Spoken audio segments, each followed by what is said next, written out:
जो व्यक्ति अपने मन की गांठों को खोलने में सफल हो गया उसके लिए मोक्ष है, और जिसके भीतर अभी भी। अच्छा, आप लोग गन्ने का जूस तो पीते होंगे ना? बचपन में सबने गन्ना चबाया है यूं दांत से छील करके, याद है? वो दिन अब गए, है ना? पर अपने बचपन में सब ने वो गन्ना लाते थे, गांव में से आता था, और वो बैलगाड़ी में से पीछे से यूं, क्या बोले बोले सबने खींचे में, ओ कि बैलगाड़ी वाले बेचारा लेकर जाता था, और छोरे यूं गन्ने खींचते थे, और फिर उसके 2 टुकड़े करते थे, और फिर दांत से छोल छोल के खाते थे, और फिर दांत से क्या तोड़ तोड़ के खाते थे। पर मैं आपको कैसे बताऊं, उस गन्ने में हर 6, 7, 8 इंच पर एक इतना सा भाग होता था जिसे हम तोड़कर फेंक देते थे, चूसते भी नहीं थे, क्योंकि हमें पता था उसमें एक बूंद रस नहीं होता है। याद करो उस भाग का नाम क्या था? गन्ने की गांठ। मैं आपको जीवन का पाठ पढ़ाते हुए, संबोधि साधना आपको जीवन का यही पाठ पढ़ा रही है। जैसे गन्ने के गांठ में एक बूंद रस नहीं होता, वैसे ही जिसके मन में गांठ होती है उसकी जिंदगी नीरस हो जाती है। इसलिए ध्यान करने से पहले, संबोधि में उतरने से पहले, योगा करने से पहले, प्राणायाम करने से पहले, ध्यान की लंबी बैठक, मंत्र ध्यान, ओंकार ध्यान, संबोधि ध्यान करो या विपश्यना ध्यान करो, कोई भी ध्यान करो, उससे पहले एक काम करना जरूरी है, और वह है मन की गांठ खोलना जरूरी है। अगर ये ना खुली तो जीवन भर ध्यान करते रहोगे, पर परिणाम शून्य का शून्य बना रहेगा। पहला मैंने मंत्र दिया, राड़ मत करो, लाड करो, और दूसरा मैं क्या दे रहा हूं? गांठ मत बांधो, मत बांधो। जहां रहो वहां ऐसे रहो कि सब तुम्हें प्यार करे। बोलो, जहां रहो वहां ऐसे रहो कि सब तुम्हें प्यार करे। जहां जाओ वहां ऐसे जाओ कि सब तुम्हारा इंतजार करे। जहां रहो वहां ऐसे रहो कि सब तुम्हें प्यार करे, और जहां जाने वाले हो वहां ऐसे जाओ कि सब तुम्हारा इंतजार करे, और जहां से चले गए हो वहां से ऐसे जीकर जाओ कि सब तुम्हें याद करे। इससे कम में कभी जिंदगी जीकर तो देख लो। आपको आधा मिनट का समय दे रहा हूं, अपने मन को टटोल लो। मुझे देखने की बजाय अपने आप को देख लो। कहीं कोई बुआ के प्रति, फूफा के प्रति, चाची के प्रति, आंटी के प्रति, पड़ोसन के प्रति, पड़ोसी के प्रति, व्यापारी के प्रति, समाज वाले के प्रति, ट्रस्टी के प्रति, जहां आप जुड़े हो वहां किसी व्यक्ति के प्रति, सेठ के प्रति, मालिक के प्रति, कर्मचारी के प्रति, सहयोगी के प्रति, कहीं शिक्षक के प्रति, कहीं छात्र के प्रति, कहीं ननद देरानी सास बहू के प्रति, कहीं कोई छोटी सी भी गांठ बंधी हुई है, तो अपने मन को हल्का करके कह लो, मैं अपने मन को निर्मल और पवित्र करती हूं और संकल्प करती हूं कि मेरे मन में अगर किसी के प्रति भी लेश मात्र। देखो भाई, जैनों में एक पर्व आता है पर्युषण, उसमें 2 काम होते हैं, मालूम है आपको? एक तो क्षमापना होती है, एक प्रायश्चित्त होता है। क्षमापना होती है रिश्तों को मीठा बनाने के लिए, और प्रायश्चित्त किया जाता है आत्मा को निर्मल करने के लिए। इसलिए आपने देखा होगा अगले दिन सब लोग बोलते हैं खमाउसा खमाउसा, ऐसे सुना होगा ना? जैनियों में परंपरा है, संवत्सर के अगले दिन खमत खामना, सब मैसेज देते हैं, व्हाट्सएप भेजते हैं, घरों में जाते हैं, शाम को प्रतिक्रमण तो करते हैं प्रायश्चित्त के लिए, अपनी आत्मा को निर्मल करने के लिए, और प्रतिक्रमण के बाद क्षमापना करते हैं अपने रिश्तों में गुले हुए कड़वाहट को खत्म करने के लिए। और आपको पता है, जब पिछला साल देश में अभी दूसरी बारी है केंद्र सरकार की, है ना? भाजपा सरकार की केंद्र में दूसरी बारी है। इससे पहले भी एक बारी वो खेल चुके हैं। जनता बड़ी जबरदस्त होती है। आप भी शामिल और मैं भी शामिल हूं, सबको चयन करना आता है। पर मैं आपको इतना सा बता रहा हूं कि जब 5 साल पूरे हुए तो संसद का अंतिम सत्र था, ठीक है? वो सत्र था जिसमें संसद भवन पूर्ण होने वाला था। अब सरकार का कार्यकाल पूर्ण हो गया, नया चुनाव और नई व्यवस्थाएं लागू होंगी। तो अंतिम सत्र में देश के महान गौरव में प्रधानमंत्री नरेंद्र मोदी ने अपना भाषण दिया था, और भाषण देते हुए, अपना उद्बोधन देते हुए अंतिम वाक्य उन्होंने कहा था, जो शायद इस देश के राजनीति के इतिहास में पहली बार ऐसा संसद भवन में हुआ होगा। तब उन्होंने चूंकि वो गुजरात से जुड़े हुए हैं और गुजरात में जैन धर्म का जबरदस्त प्रभाव रहा है, तो उन पर भी उन सब बातों का खूब प्रभाव रहा होगा। और तब नरेंद्र जी मोदी ने खड़े होकर के संसद भवन में अपनी अंतिम पंक्ति कही थी, हम मिले जुले, आपस में आए गए, हमने आपका विरोध किया, आपने हमारा विरोध किया, जिससे जो बना सबने 5 साल तक किया है, पर आज हम वापस अपने अपने घर लौट रहे हैं, नई जिंदगी लेकर वापस हम यहां आएंगे। पर मैं भगवान श्री महावीर की परंपरा से इस शब्द का प्रयोग कर रहा हूं, मैं आप सभी लोगों से क्षमापना कर रहा हूं।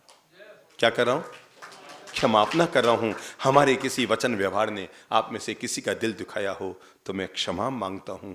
लोगों को लगा कि चुनाव के बाद नरेंद्र मोदी जीतेंगे, मैंने उसी दिन तय कर लिया, जे नमे ते सहू ने गमे, उसकी जीत तो उसी दिन तय हो गई।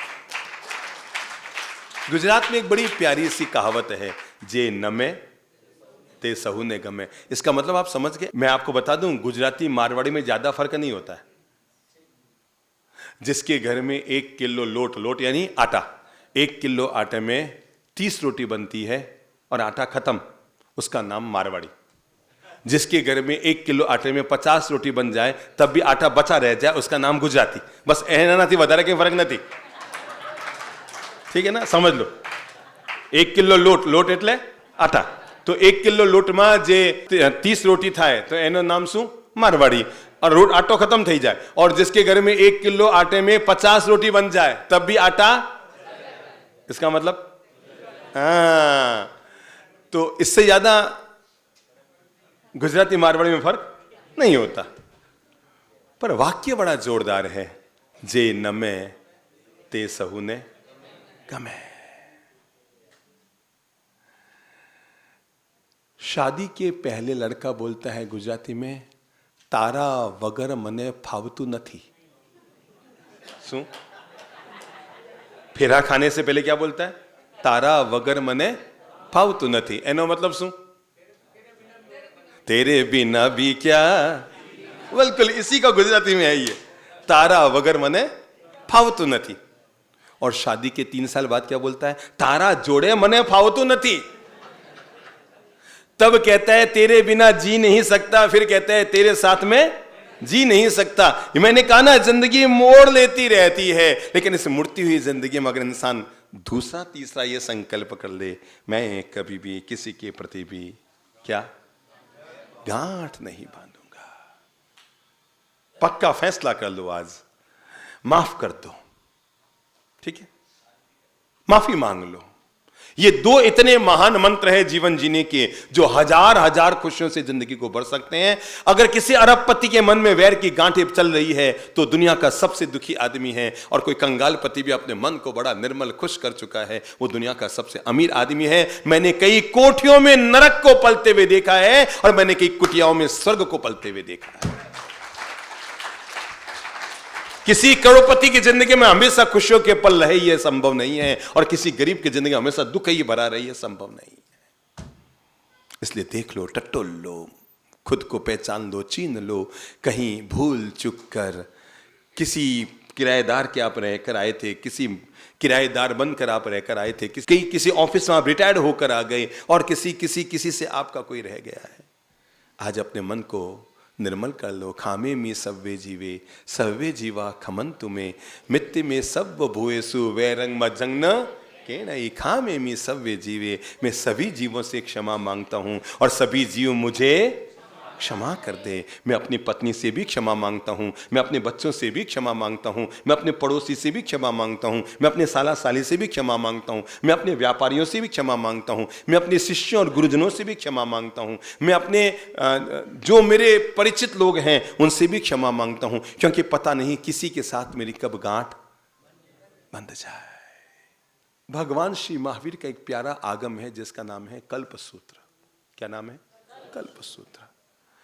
जितना महत्व सनातन परंपरा में भगवत गीता और भागवत का है, उतना ही महत्व भगवान महावीर की परंपरा में कल्पसूत्र का है। पर्युषण पर्व में सुनते हैं ना, अरबों रुपये जैन लोग इस शास्त्र पे खर्च करते हैं, तो वो लगभग 1250 सूत्र में बना हुआ है। कितने में? 1250 सूत्रों में। और उसके जो अंतिम सूत्र जब आता है तो उसमें भगवान ने कहा है, खमी अवम खमावी अवम उव संयमम उव समावयवम कि धर्म क्या है, अध्यात्म क्या है, साधना क्या है। अभी जब आपने ध्यान सूत्र पढ़े थे तो आपने एक लाइन पढ़ी होगी कि पूर्वकृत बंधन की, पूर्वकृत कार्यों की क्षमापना करने के बाद अपने आप को ध्यान में प्रवृत्त करें। ठीक है ना? तो भगवान ने कहा है खम्यवम खमावियवम। धर्म क्या है? खम्यवम यानी क्षमा मांग लो, और खमावियवम क्षमा कर दो। माफी मांग लो। और हालांकि एक बात तय है, माफी मांगना बहुत सरल है पर माफ करना बहुत मुश्किल है, बहुत कठिन है। आपको लगता है माफी मांगने वाला बड़ा होता है, नहीं नहीं नहीं नहीं, माफ करने वाला बहुत बड़ा होता है। क्योंकि हर आदमी माफ कर, जैसे समझो आप यहां आए, मैंने आपको अंट संट बंट 10 बातें सुना दी। आपको क्या लगा यार मैं महाराज को मिलने के लिए आया, मैं अपना कीमती समय छोड़ के आया और महाराज को परवाही नहीं, अंट संट बंट सुना दिया। जब आप घर पहुंचे मुझे लगा यार मैंने बेवजह है उनको दुखी कर दिया, तो मैं क्या करूंगा, पीछे से एक फोन करवाऊंगा, भैया सॉरी है, सॉरी, मैंने तो क्षमा मांग ली, पर आपने क्षमा की कि नहीं की अभी आप सोचेंगे। हैं उस समय तो यूं यूं करते, अब नाटक कर रहा है ना? बहुत सरल है क्षमा मांगना, पर बहुत मुश्किल है क्षमा करना। नेगलेक्ट कर दो, इस शब्द को थोड़ा सा दिमाग में ले लो, नेगलेक्ट कर दो। किसी ने टोक दिया, किसी ने कहना नहीं माना, किसी ने अपमान कर दिया, किसी ने कड़वे शब्द बोल दिए, किसी ने मन के विपरीत बात कह दी, क्या करो, बोलो नेगलेक्ट कर दो। ठीक है, बोल दिया, हो गया, कह दिया, कोई बात नहीं, नेगलेक्ट कर दो, ठीक है, हो गया सो हो गया।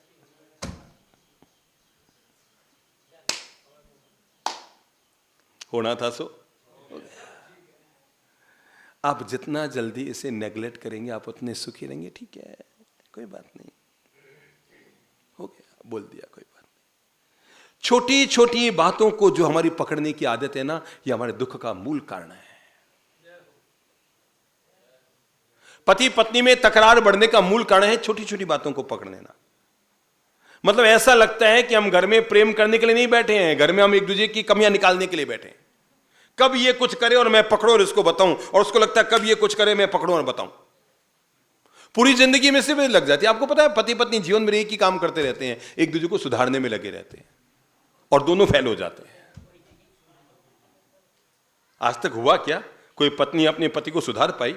नहीं ना। और कोई पति, वो तो मरे ही नहीं सुधरे।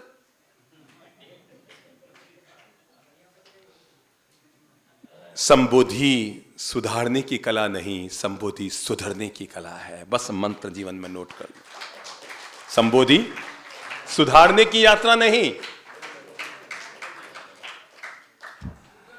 सुधरने की यात्रा है। कमियां तो हर इंसान में हैं, लेकिन कमियों को नजरअंदाज करके जो व्यक्ति विशेषताओं को देखता है वही आदमी विशिष्ट बन जाता है। ठीक है ना?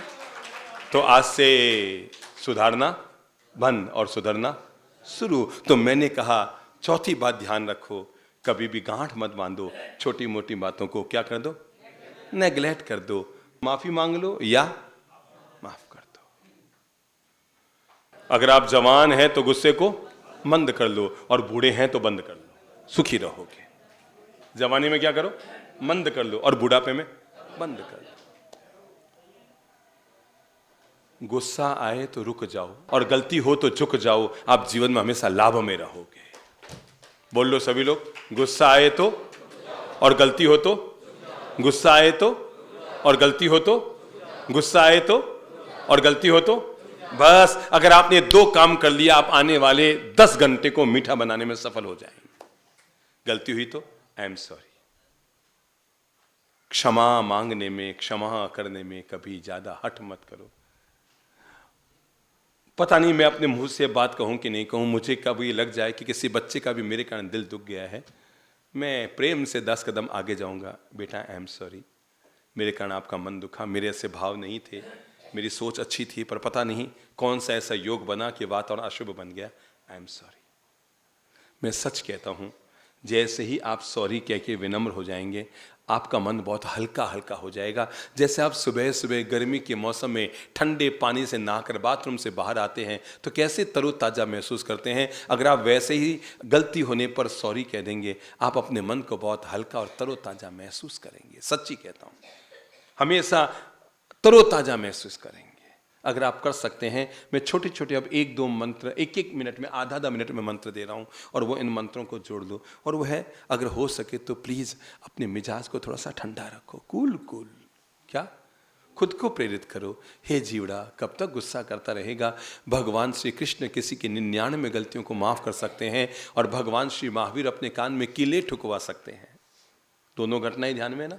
भगवान श्री कृष्ण शिशुपाल की कितनी 99 गलतियों को माफ कर सकते हैं, और भगवान महावीर अपने कान में कील ठुकवा सकते हैं। जीवड़ा, तेरी क्या औकात है?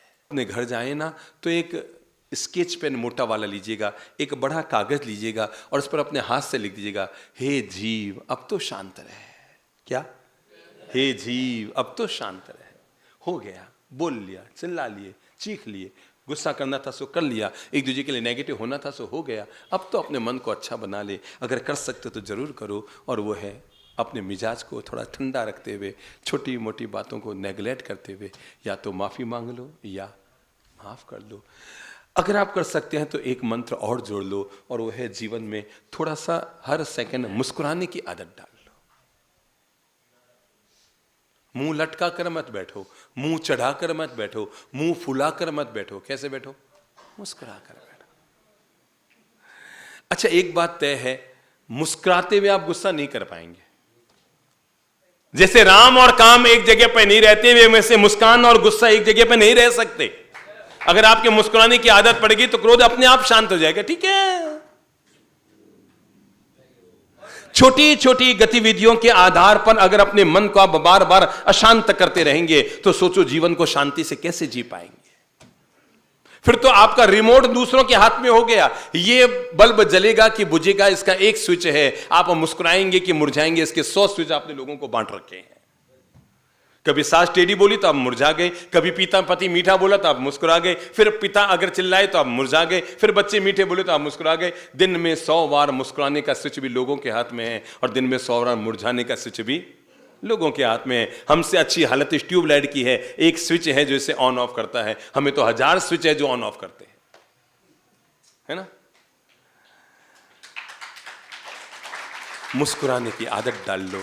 अगर आप ये सद्गुण अपने जीवन में जोड़ लेंगे, हर समय व्यस्त रहो पर हर हाल में मस्त रहो। ये ऐसा छोटा सा सद्गुण है जो आपके जीवन को हमेशा आनंद से, प्रेम से, मिठास से भरा रखेगा। अगर हो सके, चलो केवल दिमाग में मंत्र ले लो। अगर हो सके तो अपने आधा गिलास को हमेशा भरा हुआ देखो। आप बेवजह बार बार जो मन से दुखी हो जाते हैं, तनाव में आ जाते हैं, माथा फोड़ी में करने लग जाते हैं, नहीं, आधा गिलास भरा हुआ देखो। अच्छी है आपकी बहू। दुनिया में जो सबसे अच्छी लड़की थी भगवान ने वो आपकी बहू के रूप में दी है, और दुनिया में जो सबसे अच्छी महिला थी भगवान ने वही आपकी सास बनाई है। दुनिया में इससे अच्छा इंसान था ही नहीं जैसा आपको पति मिला है। आधा गिलास हमेशा भरा हुआ देखो। अगर कर सकते तो एक काम और करो, विपरीत वातावरण बन जाए तो धैर्य और शांति रख लो। मन चाह हुआ तो आनंद है, पर अनचाह हो गया तब भी आनंद है। अगर आप कर सको तो जरूर अपने नजरिए को बड़ा कर लो। अरे मेरे भाई, गुलाब में तो कांटे सबको नजर आते हैं, आप दिल में बड़ा कर लो, कांटों में भी गुलाब को देख लो। गुलाब में तो कांटे सबको नजर आते हैं, आप दिल को बड़ा कर लो, कांटों में भी गुलाब को देख लो। अगर कर सकते तो एक काम और करो, बुरा कहने वाले और बुरा करने वाले के लिए भला कहना और भला करना शुरू कर दो। यह आपके स्वभाव का वो सत्व गुण होगा जो आपके जीवे जीते जी मुक्ति का द्वार खोल देगा। क्या मैंने कहा? बुरा कहने वाले और बुरा करने वाले का भी क्या? भला कहना और भला करना शुरू कर दो। आपको पता है कि अमुक व्यक्ति मेरे लिए गलत कर रहा है, गलत सोच रहा है, गलत कर रहा है, मैं अपने मन को कभी नहीं गिरने दूंगा। मैं हमेशा उसका भला करूंगा, मैं उसका कल्याण करूंगा, मेरे हर कर्म से मैं उसका भला करने की कोशिश करूंगा। अगर आप कर सकते तो एक आदत और डाल दो, और वो है अपनी जिंदगी में समग्रता से हर बात को सोचो, व्यग्रता में मत सोचो। उसने कहा और आप आग बबूले हो गए, थोड़ा धैर्य रख लो।